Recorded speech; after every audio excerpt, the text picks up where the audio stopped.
Cool, thanks. All right, I'm Joey. I'm from the University of Queensland. So yeah, today I'm going to be building on primarily uh, Jonathan's talk on zero form symmetries. We talked about global symmetries in terms of this new language we have in terms of topological operators and extending that to global one form symmetries, but then also looking at describing gauge theories in this way and how kind of confinement arises from that. So I'll be following both uh, the section in the Simons lectures, which gives quite a mathematical treatment.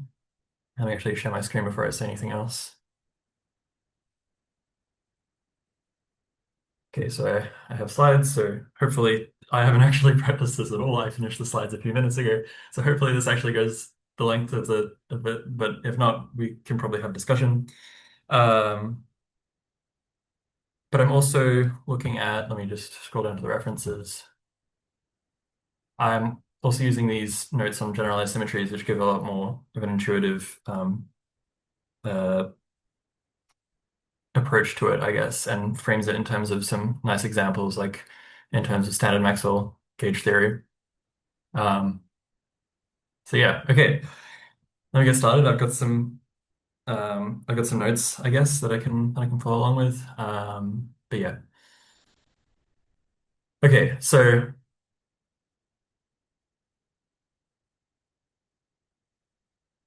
I guess Wait, just one thing eventually, quickly. Could you yeah, go full screen?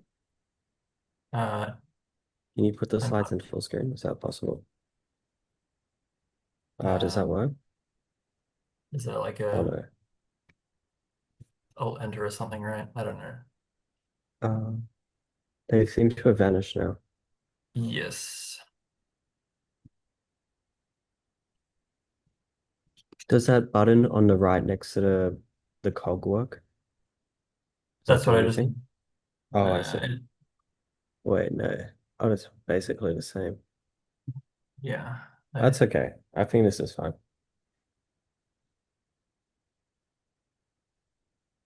I'll try to just get it to. Okay. So yeah, eventually I'm going to talk about confinement. Basically just because I'm following the Simon's lecture notes, I guess. They are pretty dense, so I have broken it up into. I mean, it says 65 slides at the top, but it really is just 15, and a lot of it is just doing this action. So don't worry too much about that. Right. So in terms of how we describe confinement in the standard model, it's typically, from what I understand, um, done perturbatively, and there are these kind of power laws which relate the potential between um, of the strong force between two quarks and their distance from one another. Um, and basically, the heuristic is um, if that decays exponentially with the area enclosed by a Wilson loop, um, then you've got confinement. But if it decays with its perimeter, then you've got a confined phase. So um, there are some problems with that though, and I'll get to those in more detail maybe. But okay, so first of all, when we're talking about just using zero form operators, those are purely local, except when we're talking about um, uh, Wilson loops or Wilson lines, those are inherently non-local. So there are some issues with that, but probably more pertinently, when you actually pull quarks sufficiently far apart, the vacuum kind of uses that energy in quark pair production, and suddenly your area law becomes a perimeter law, and so it seems confinement isn't real, even though we know that it is. And so we kind of want to try and give this a more fundamental description. That's my understanding of the story. Maybe an expert can correct me if I'm wrong. Um, Sounds reasonable to me. but yeah, so the best way to um, kind of approach these things is, of course, symmetries. We love symmetries. Um, and we'll find that the appropriate way to do that is with a one-form symmetry and specifically something called an electric one-form symmetry. Um, yeah, so I'm just going to first show that everything that Jonathan did kind of generalizes fine to one form symmetries or higher form symmetries in general. Then I'm going to talk about gauge symmetries with these one form symmetries. And then when we talk about confinement, um, it kind of relies on these ideas of discrete gauge theories. So if there's enough time, I also want to talk about some of the problems that the Simons lectures offer us to work through with these discrete gauge theories.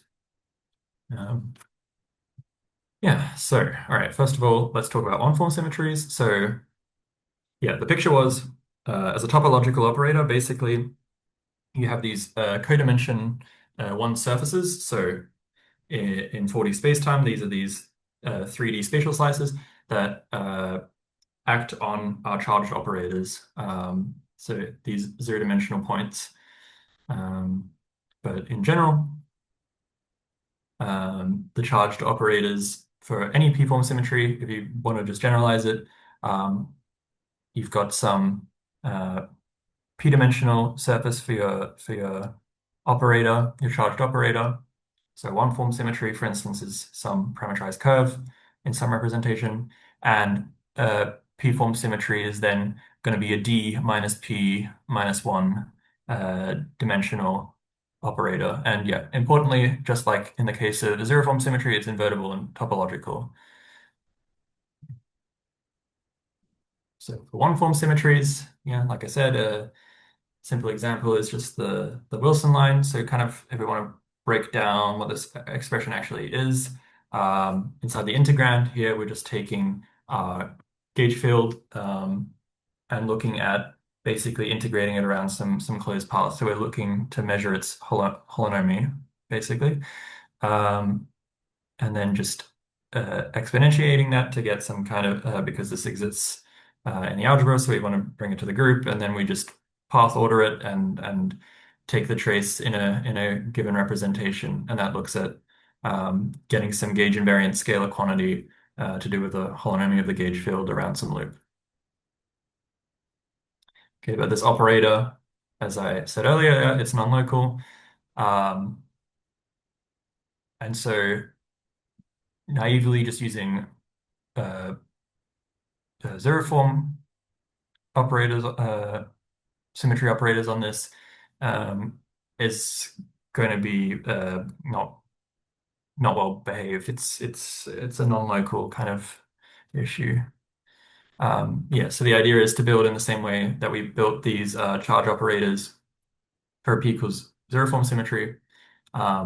We can integrate some higher form current to get some charge operator, which acts instead on these one-dimensional surfaces. But yeah, so this issue here of linking.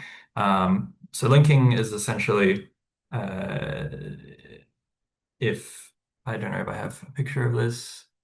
Yeah, I mean, so I have the converse.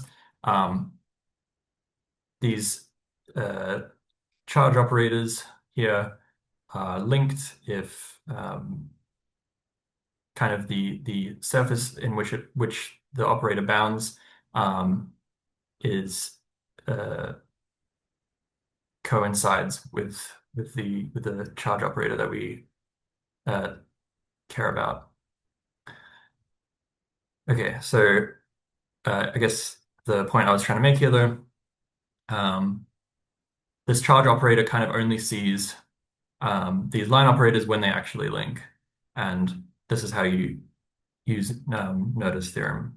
Um, so Maybe you, it's important to say that, like, because we're talking about closed Wilson lines, that's why we care about these linking behaviors. Um, yeah, because I because suppose, like, in the zero form case, your operators are really points, so you get a surface around the point. But when they're these Wilson lines, instead of considering a surface around it, you have these other topological operators which are linked.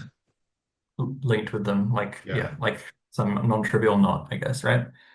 Um, yeah, I guess the issue is okay. Yeah, the issue is illustration as well. I'm sorry, can you not have also like open Wilson lines of infinite size, or is it unphysical? I mean, yeah, technically you could have a very long Wilson line that goes off to infinity. Right. Um, yeah, yeah. Mhm. But if you had something that's not an infinite Wilson line, right, Sure. then obviously there's no topological Yeah, yeah. linking, right? You can just unlink the operators. Mhm. So that's why things are difficult when you start adding matter because Oh, for sure, you yeah. now have something that these Wilson lines can end on, Mhm. Yeah. which I guess breaks the symmetry, as we'll see.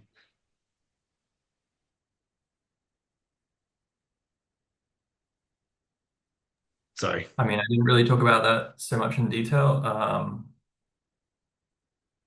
But yeah, I can make a remark about that. I've not got anything written down in my slides, but I can make a remark about that. Um,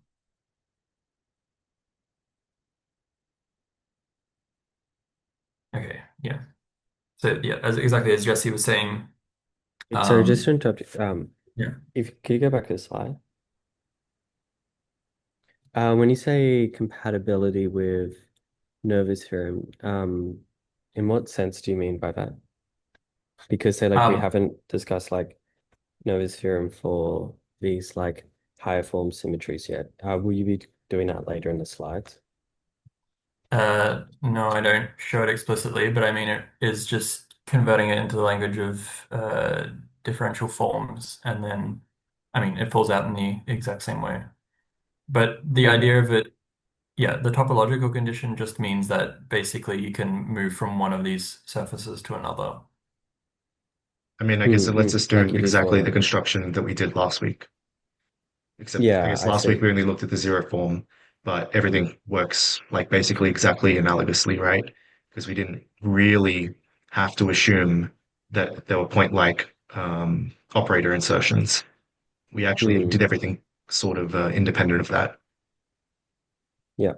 And when you say using Noether's theorem, you mean like with Stokes' theorem as well? Like you take the two. Well, yes, like with Stokes' theorem, and then you take a boundary connecting them. Is that sort of the idea? I mean, Yeah, I think so, yeah. Yeah. I'm yeah, just thinking like going from a line to another line, there's going to be like a something connecting them. I mean, I guess you want it to be topological so we can do exactly the same construction we did before, where Hmm. we can deform stuff slightly Yeah, sure, and sure, and sure. get these this algebra of charges and stuff. Yeah.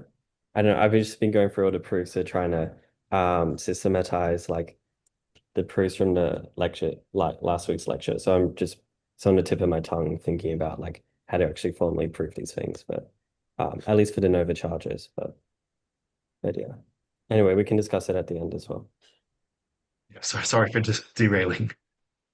oh, dude, it's very informal. Like, for all I have these ticks drawings, I literally just described to ChatGPT what I wanted for the ticks, and it made the ticks. So anyway, like, yeah, don't worry about derailing it. In fact, that probably helps steer the conversation to a more sensible place most of the time. Yeah. Okay. So one thing of note, which is mentioned in these the generalized symmetry lectures. Um, I mean, okay, so they talk about you're able to move these charge operators past each other, and so topologically, that's what you're able to do. So it must mean that um, the group describing them is abelian. Um, and in saying that, it's not immediately obvious why you can't just do that with point charges as well. But I guess the idea is the symmetry operators which act on these charges are codimension d minus p minus 1, right? So for a zero form symmetry, your symmetry operators are d minus 1 dimensional. I should just say they're codimension 1, right? Which means they separate your space-time into two distinct regions. So you can't move these point particles past each other without moving between these two distinct regions. Whereas no other codimension will actually do that to your space-time. So you can just always move them past each other. So in some sense, in this very particular sense, dealing with a higher form symmetry is actually easier because you're guaranteed to have an abelian group for the I guess it actions. really does make sense topologically, right?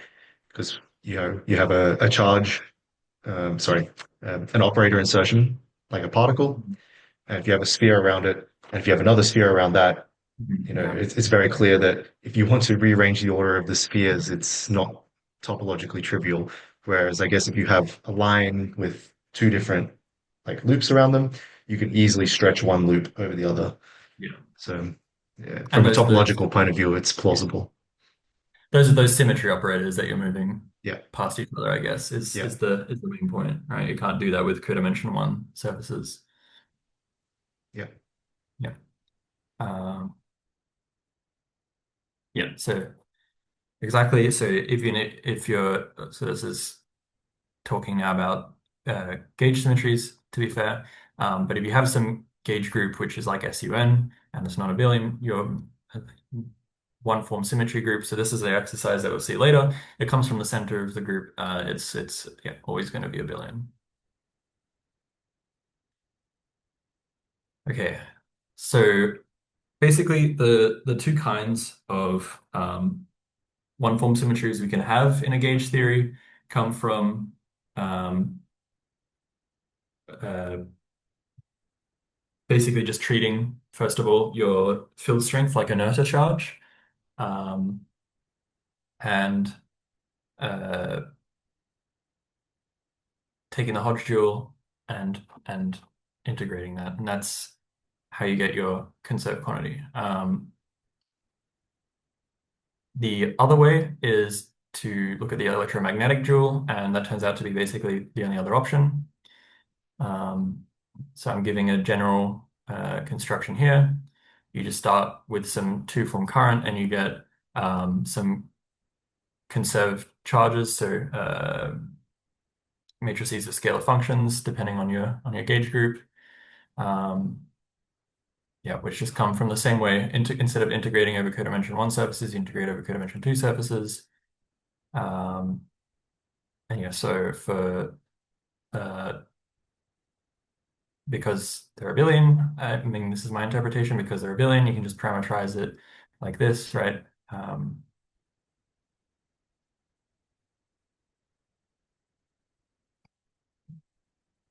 But yeah,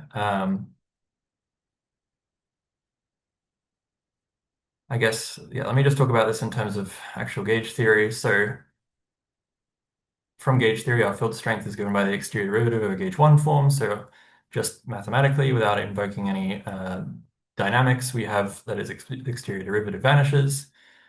If we impose equations of motion, we also get the exterior derivative of the Hodge dual vanishes, right? So in just classical Maxwell theory, that's just a statement of Gauss's law. But if we interpret these as one form symmetries, um, and integrate. Basically, the charges that we're looking at are these one-dimensional magnetic charges. Um, and then the Wilson lines that we care about for confinement come from these electric type one-form symmetries. So the nomenclature really just comes from um, the Maxwell theory picture. I've not got a lot deep to say about this. I mean, Um, maybe to comment, like, I guess they're electric and magnetic because when you add electric matter, it's the electric one that breaks, right? Because this electric one form symmetry is just the Maxwell equation. So once yeah, you add matter, then suddenly it's not equal to zero anymore. yeah. So, and this is what you understand as breaking the Breaking symmetry. symmetry. Yeah. Yeah. Yeah. That's a good point.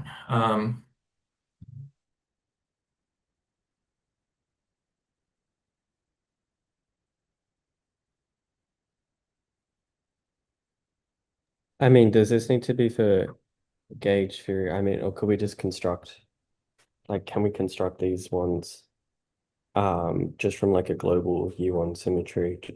Well, okay, I'm just thinking how would you would need to have the gauge fields, Yeah. right, to construct F. Uh, I think I think you can do it for um a general global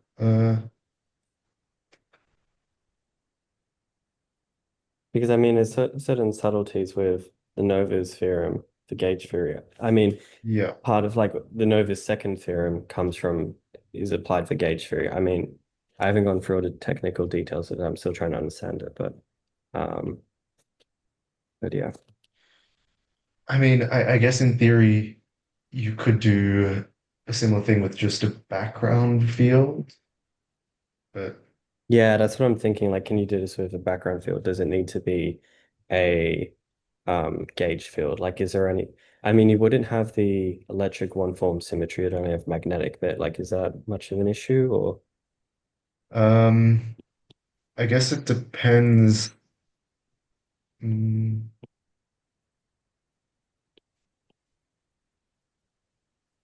maybe you do need it to be gauged because I guess you want this geometric construction, um, which naturally arises when you consider a connection, right?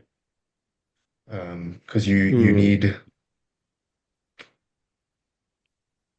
yeah, I can't think of any examples off the top of my head where it's not a gauge theory.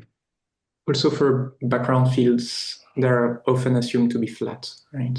Yeah, Yeah.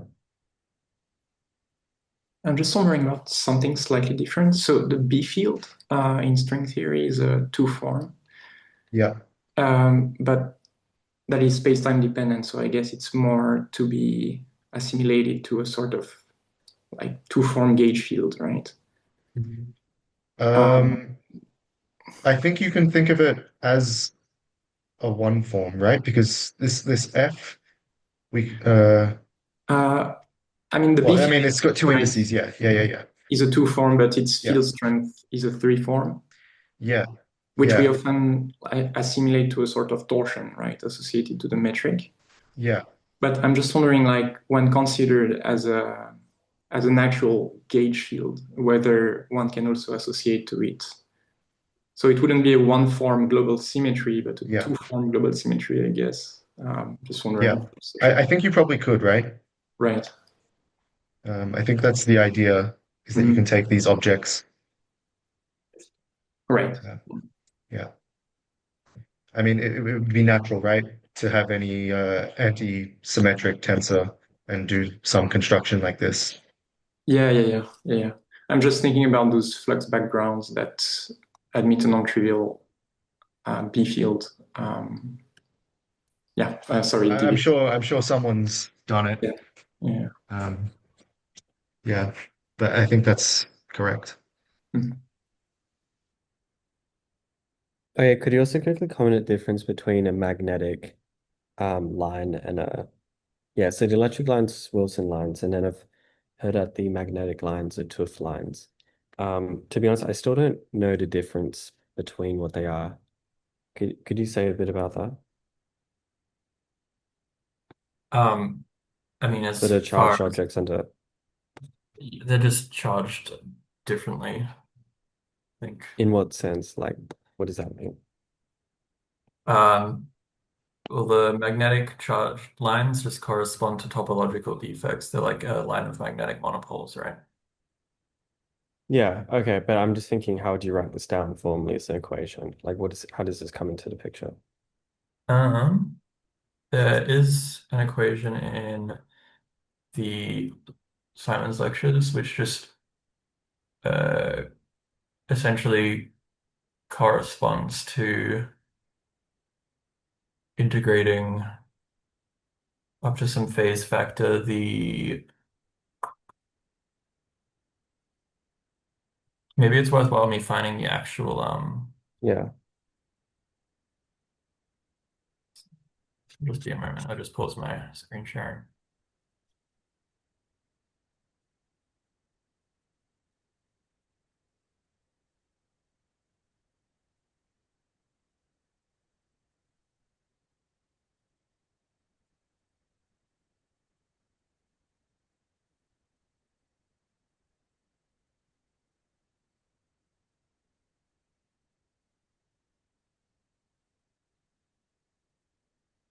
but it has to do with just um, the winding numbers, I guess, of your gauge Hmm. connection. I don't know how to physically interpret that beyond it has magnetic charge. Yeah, okay. I think in the context of like lattice stuff, it's related to like vortices, magnetic vortices. Yeah, okay. Yeah. Did you find anything in the Simon's lectures? Are you still looking for that? Oh, this is it. Are you Yeah, got it? right. Oh, sorry, I wasn't looking at the screen. I was looking at something else. Oh, on this one. Okay. So those are the wait, so those are not the symmetry UG operators. These are instead. These are the charged objects. These are the Uh, charged hang objects. on. No, they're not. Sorry. Oh, because it says topological operator. Um, and I think D is a disk, but I'm not really sure because they don't define that. No, maybe D's a line. Maybe D's a circle and D2 is a disk. Actually, I'm not sure. I'm not gonna just making stuff up. Um, so I think it should be the boundary of a disk, right? Because I think W2 Hmm. is defined on a um, on a complex. Yeah, you can see it's in the second. Hold on here. Yeah, Sorry. Cohomology of yeah. Come on. So a I think the cohomology idea defined is, over the first homotopy group. Oh God. yeah, Crazy. Have you seen it before? Like, yeah. okay. Uh, I was talking about it the other day actually, oh, in in the what context? context, like parity symmetry. So it's a topological invariant Hmm. that it's sort of like uh, it describes whether you can consistently introduce spinors into your theory, basically. But it's a topological invariant. It's sort of like orientability, but for spinors. The H2 one. W2, Oh, W. Okay. yeah, Hmm. for a Sounds given, interesting. yeah, Yeah, if you got notes on that, I'd be interested to have a look. It yeah, sounds yeah. I can send some. sure, sure. Thanks. A stupid question. Why would the data of the gauge group play a role in the ability to put spinners? It's a very naive question. Why is it this cohomology group that somehow obstructs? Um, So, can we go back to the page of notes? Uh, so I guess it's the idea is that in general, on a general manifold without a gauge field, there may be some topological obstruction to defining spinors. But mhm. when you introduce a connection, it gives you the extra ability to sort of compensate for Oh, the inability to have spinners. So I guess the idea is on a general manifold, maybe if you take your spinners around some path, when they return to where they came from, mhm. they pick up a minus sign, for example. Yeah. And if you think about this in terms of like manifolds and charts, normally you want like an overlap condition, and you can have on a particular manifold, maybe this path where you take your fermions and it violates that. Um, but the idea is then what you can do is you can introduce a gauge field and you can have maybe some non-trivial twisting of your gauge field that compensates as like equal and opposite to this twisting of your fermion as you go around. But Okay. So are you sort of constructing a spin structure yeah, exactly. Yeah, on yeah. the total space of the On the bundle? total space, yeah. Okay, got it. Okay, okay. Yeah. Okay, thank you. But I think that's like well beyond what we Yeah, are talking about today. yeah. Thanks.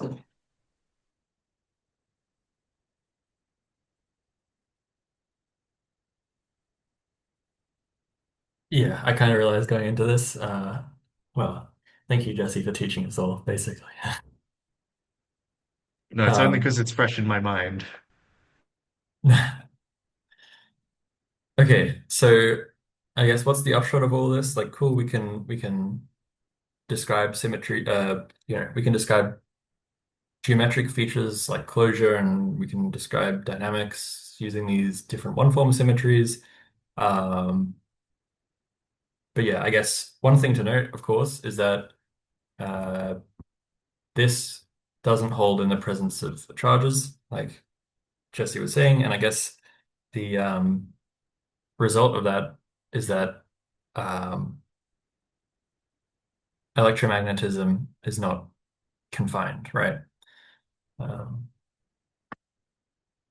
and yeah, we can use this in other applications as well. Um, but yeah, the symmetry group, as I briefly mentioned earlier, corresponds to the center of the gauge group. Um, but this actually means for SUN that um, the one form symmetry uh, only sees charges up to some what's called n-ality. So basically, your charged objects can only have some integer mod n charge, where I guess n equals 0 just corresponds to the vacuum state. Um, yeah, exactly. So these Wilson lines um, carry this integer charge. So we can look at confinement. And basically the vev of your Wilson line tells you um,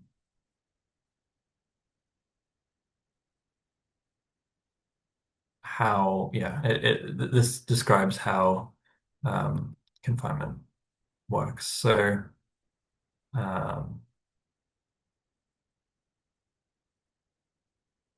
either the vacuum doesn't have a preferred direction, so you have this preserved symmetry, so that's that symmetry d star f equals 0. Um, Wilson lines are exponentially suppressed, and that is that just reproduces, I guess, the area law that we care about. But otherwise, you've got this spontaneously broken symmetry, um, or explicitly broken in the presence of matter.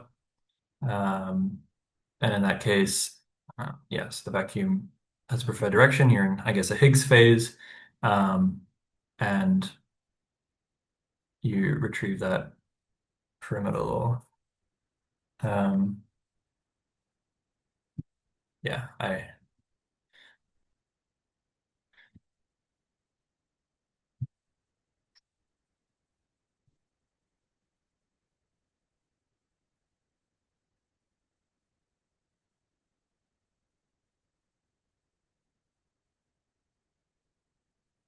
um,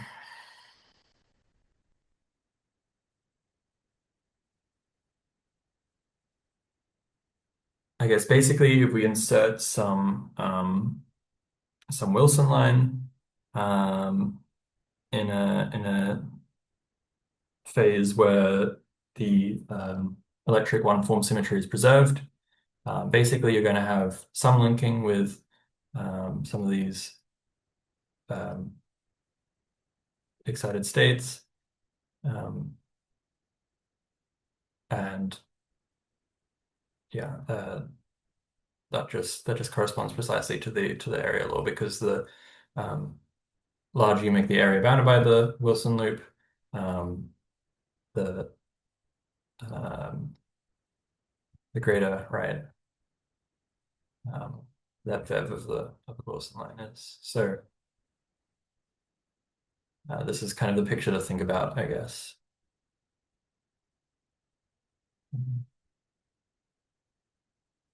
Is that kind of clear? So which lines are linking? Is it, do you say the magnetic lines are linking in Yeah. the So confinement stage? yeah, you've got these magnetic one form charge operators.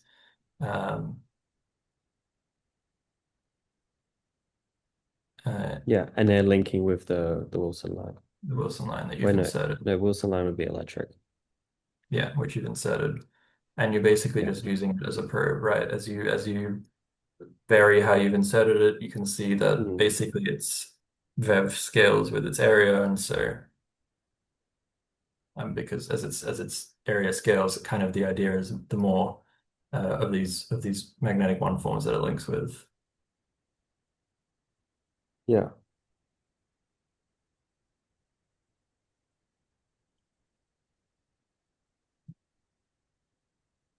And yeah, okay, so let's actually get into some problems here. So kind of problem 3 of this lecture, so I can just bring it up. So that's stated here. All right, so first of all, okay.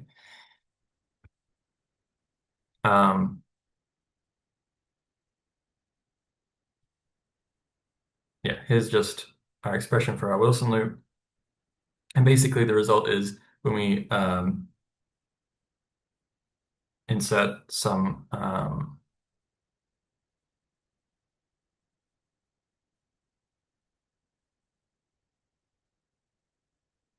yeah, as I say here, by deforming this topological operator line out across the Wilson line, basically this is what ends up happening. You pick up this group element from the gauge group of the one form symmetry, and the result is essentially just this. So in terms of some irrep, you take this trace, so an irrep of the center of your gauge group, and basically you just pick up this phase from moving around the Wilson loop. The question here, the worked example is, okay, take SU2 and what's this phase here that you obtain?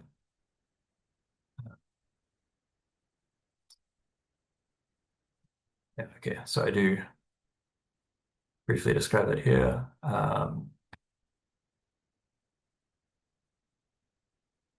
So if you're able to just slide off your topological operator, that just corresponds to inserting this group action. That's what you obtain. So okay, yeah, you just have two elements in the center of SU2, and that's why it's isomorphic to the integers mod 2. So basically the thing we care about in the phase is just -1 up to your spin rep. So if you choose a bosonic spin rep, your phase is just +1. And if you choose a fermionic one, your phase is +1. So for charged particles, for your uh, uh,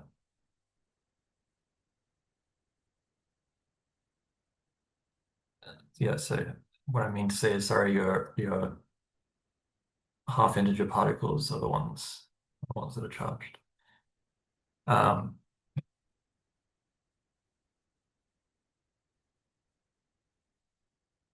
That's essentially the result of that exercise.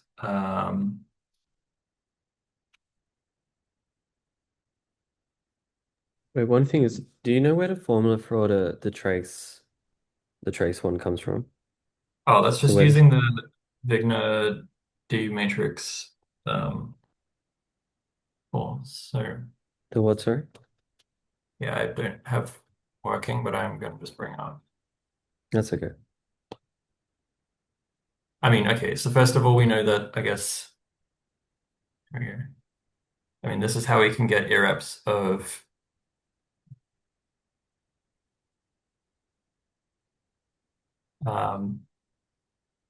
SU2. But I mean, even with this, okay, so with the let's see, do they have something for trace? Yeah, there are well-defined ways to look at arbitrary spin matrix representations of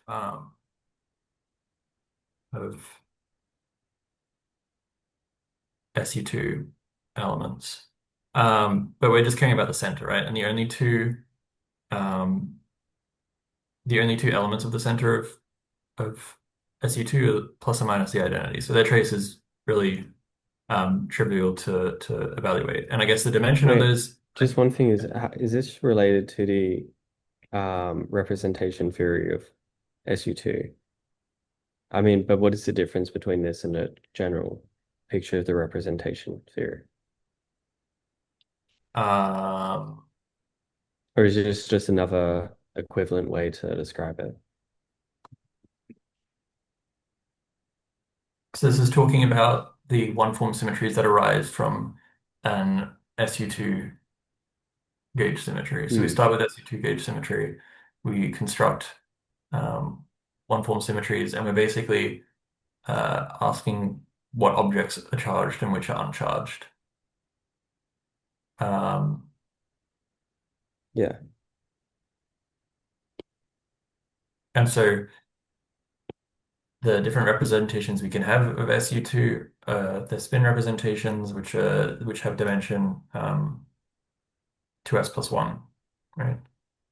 So that's how you evaluate the trace. It's literally just Oh, sorry, I didn't mean that. I meant like where will a forwarded trace come from? Like where do we get the one that's trace RG on the trace of the identity? Like that one, yeah. yeah.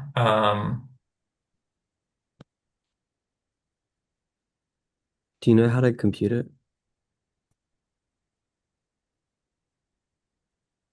How to compute what? Sorry, this. Yeah, how to compute um how to get the trace thing, the trace formula. Um, no, not gonna Okay. lie. Because there cannot be a derivation of the flavor of last week, right? Because here it's a discrete Mm, group, right? So there's no Noether current, and I also don't know how to derive these kind of yeah, things. I'd be curious to see eventually. yeah. Yeah, because the thing with like say like last week's ones, because everything had Noether currents, Right. then you could construct all the things and do it all topological and like it would form the group, um, et cetera, et cetera. And then like you could do the symmetry operators and do all that. But as far as I'm aware, they kind of just say they take that continuous case and they just say, oh, now let's generalize it to discrete groups. Right. Um, that's as far as I'm aware, but I think that's a general picture for what they're doing.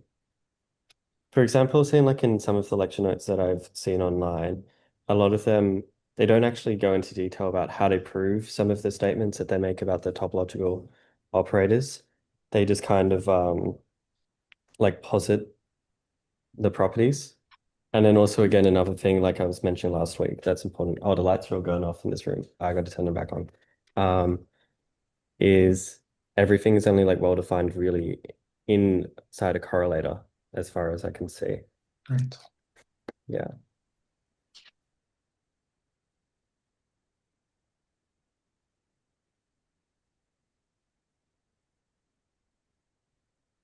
Yeah, I mean, I feel like I'm losing track a little bit here, but I guess the idea of working with the center of these groups is that's kind of naturally what just comes out, right? So it becomes actually expected that that's what we're talking about. Yeah, I think it's a problem related to the discrete nature of the symmetry rather than the higher form in general. It could be worth learning a bit about discrete symmetries in general. Mhm. Mm.